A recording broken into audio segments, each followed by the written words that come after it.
Well, research funders fund research in order that that research has an effect. It both advances knowledge and, we hope, has an impact on society and the economy through innovation.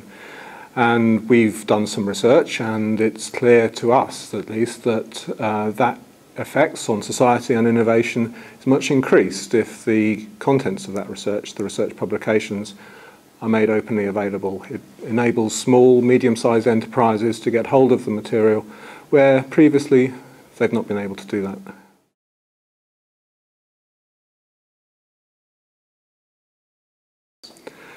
Well, firstly, they need to adopt a policy, and that policy needs to respect a number of things. It needs to respect academic freedom. It needs to respect the constraints of universities, especially at the moment. But having a policy is not enough. They may need to ensure that the infrastructure is in place to enable that policy to be implemented and quite possibly monitored as well. They need to communicate and engage with all of the stakeholders involved in implementing open access, especially researchers. Many researchers are aware of open access and are familiar with it, especially those in the biosciences perhaps.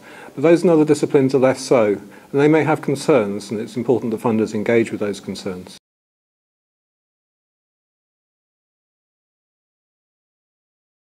Well, to take those in turn, for society, we hope that having government policy based on better evidence, having innovation based on the results from the public science base will improve the levels of innovation, the quality of policy making, the quality of practice in teaching, in law, in other professional professions, leading to better outcomes for everyone in society. For science itself, science has always progressed by building on the shoulders of giants, as Isaac Newton said, and that can only really be done when the outputs from those giants are available to scientists to build on. And that's especially true, I think, where researchers are either from poorer institutions or from poorer countries where the levels of subscriptions to journals are perhaps too high to enable them to fully access the information they need.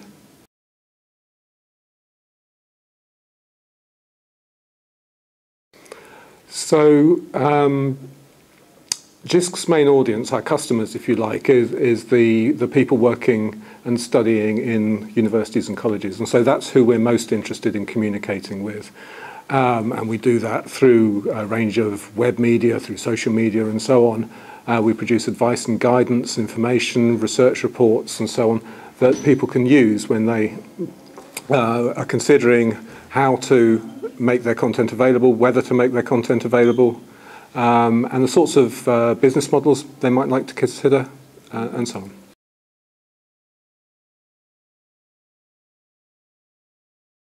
So the future of open access is very exciting at the moment. With the levels of open access, both mandated and voluntary, going up all the time, that material is now available for scientists to do some really exciting things. Of course, in some disciplines, such as high energy physics, that's always been the case. We've recently, in the last month or so, seen the shortlist of finalists for the ASAP, Advancing Science programme, sponsored by the Public Library of Science and others. And there's some amazing examples there of scientists using open access material to make material differences to the kind of science that they're able to do.